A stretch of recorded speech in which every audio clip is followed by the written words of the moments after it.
Hi there. If you are like most people out on a Sunday afternoon, you probably just had and enjoyed your family or friends and a nice champagne brunch, and now it's time to go shopping. And what kind of shopping do most people do here in Los Angeles? They shop for homes. They go see how the other side lives. So today joining me is Crystal, the closer. Hello, hello. Nice to Welcome, be with you Crystal. all. Happy Sunday. Happy Sunday to you too. So, Crystal, we were speaking to our audience just recently, and we were talking about things that they should do before they go and make an offer, before they get ready to buy a house. Correct. Now that they're ready, what shouldn't they do? And I bet you there's a list of the 7 cardinal sins of what you should not do before you go and buy a house. Let's start with the first one. What's the number one thing they shouldn't do? The number one thing a person should not do when purchasing a home is change jobs or career. Oh, that could be a big no starter, because what's the biggest risk that they have? Because generally, and I'm just going to use general Sure. guidelines right now. Okay. Although keep in mind there are several programs that fit outside the box. Right now we're going to talk about what's inside Let's the box. talk about the square first, Exactly. okay? And you're inside that box, so Mhm. don't get outside that box just yet. She'll give you some hints on how you can do that, but not yet. Right. Know the rules before you break them. Right. So you don't want to change careers or you don't want to change employers in the midst of purchasing a home, because it creates challenges. What kind of challenges? There's no employment history with your new employer. Oh, but what if you had, okay, so let's just say, well, we're not all going to be Rob Iger and be the president or CEO of Walt Disney. Okay, there's only one. Mm-hmm. But if I went from a really, really good job to a really, really better job, even though psychologically that would be a big boost for me, and that might show a real big boost to my income, what does it show to a lender? Well, there's multiple different factors. Like you can move from one job to another if it's in the same career field. Okay. If All you're right, a that chef makes sense. over here at XYZ and you want, there's a better opportunity at ABC, then you can do that. Okay, so you're not exactly like changing, your skill set. You're using the same skill set that you have a Correct. history in. The Okay. same line of work is what we call it. However, it could create a challenge. Say you got overtime or you got bonus in your previous job. I would not be able to use that income if you switched employers before we closed on your loan. So my suggestion is, if life happens and there's a better opportunity, let's close your loan. It only takes 14 to 30 days to get a loan done. Stay put. Exactly. Okay, next one. Next one, don't make any large purchases. Don't go out and buy the washer and dryer, the refrigerator, the furnishings, the lighting, the The window. season ticket to the Chargers. Don't go buy any large items. So what if I put them on a credit card?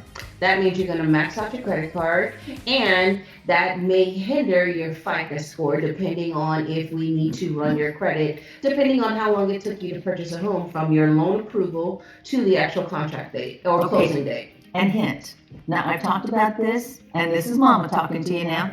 So make sure that you keep your credit card balance under 50% in your utilization. Under 50%. The minute you go over 50%, like Crystal just said, it's going to affect your FICO score. Mhm. So keep it under 50%. And if you absolutely must get the washer and dryer, make sure that you just filed an insurance claim and the insurance company is going to pay for it, because you can wait. And if you can't wait and it really means the difference, go to your mom's house or go to your in-laws' house or go to the laundromat and get it taken care of, because the home's more important than getting the laundry clean. Okay, prioritization. What's next, Crystal? The next one is, don't assume you need to put 20% down. I'm piggybacking off of our last conversation. Oh my But goodness. so many people sit on the sideline because they think they have to put 20% down. And So- you don't. Let's think about that for a second. Mm-hmm. So 20% of so the average price of the median priced home in Los Angeles, in California specifically, is $869,000. You're like, what? So what's 20% of that? Take your 2, multiply it times the 8, and you got 16. Add a couple of zeros, that's 160,000. How many of you all are sitting around with $160,000 just, tucked in your lunchbox under the bed? Yeah, that's what I thought. So if you're listening in, you're listening to Linda Kaye Today. If you'd like to find more about what I do and who I am, go out to Linda Kaye, that's LANDAK 360.com.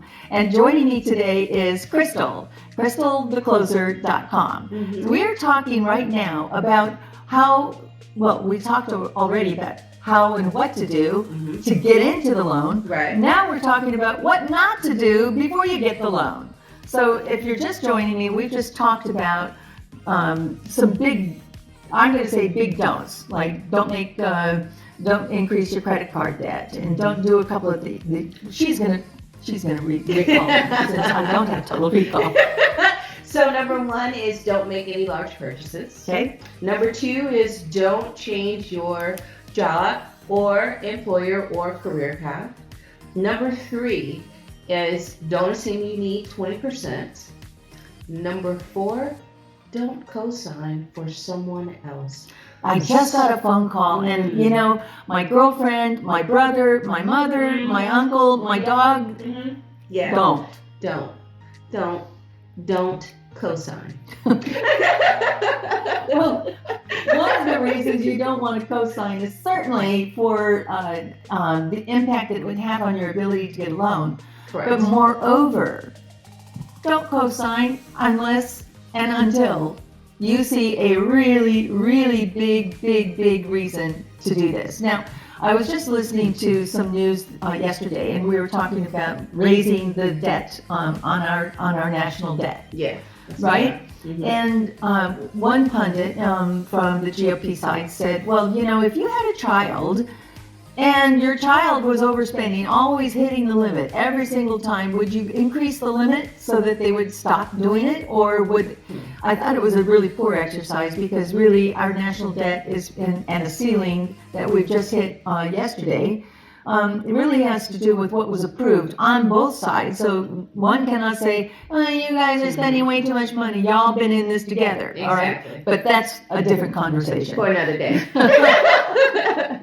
Poor excuse, but you get the point. So when you are thinking about doing and co-signing on something, really pause. Just like you would be thinking about having a great big huge purchase on your credit card.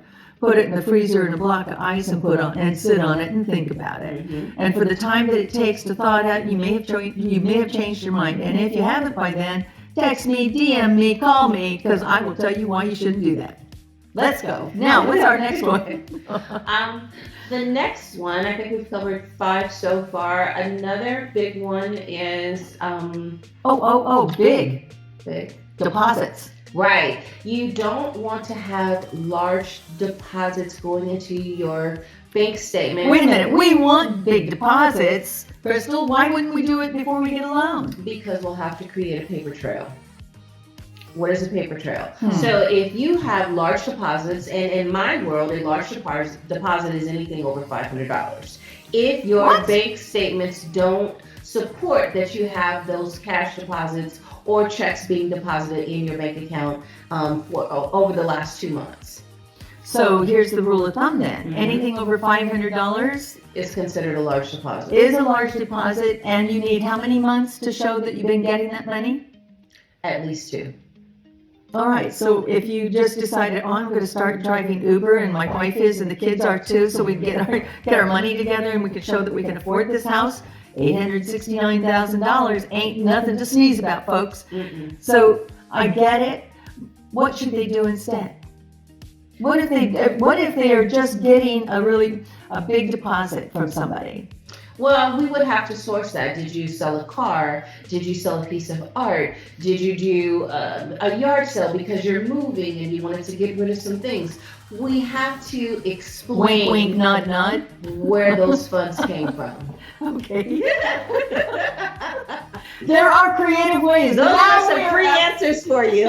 we're outside the box. If you haven't noticed, we just crawled out the side of that one, okay? So I know that there's a bunch of other things to be thinking about. Do you have a list of something that people can, something that people would be able to text you and ask you for?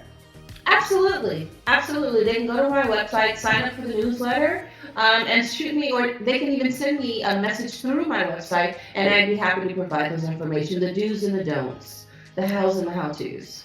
So we want you all to go out there and spend a whole lot of money. We also want you to get a whole lot of money into your account so you've got money to send out.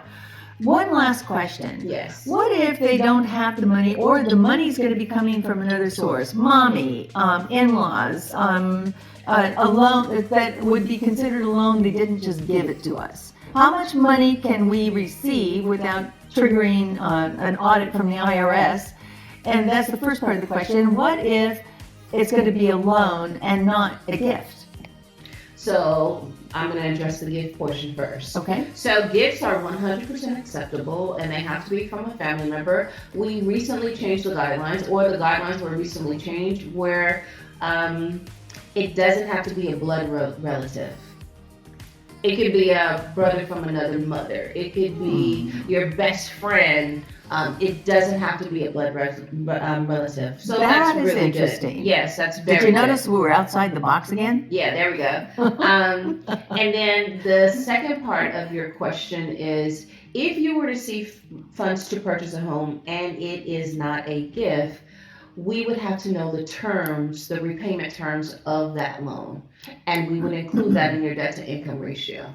So are there times that we know it's going to be a loan that's going to be recorded after the first mortgage is recorded, because we might be on that slippery slope called the very edge that could drop off and make a difference of whether or not we're going to get the loan if we got that second mortgage? How do you I deal would with that? suggest that Call her. That's I right. just heard that pause, and that was like, I ain't going there, girlfriend. You could just forget that right now.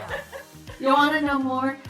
Reach out to crystalthecloser.com. I'm Linda Kaye. Come find me at lindakay360.com or DM me and get that list and get out there. Go shopping. See you soon. Bye-bye.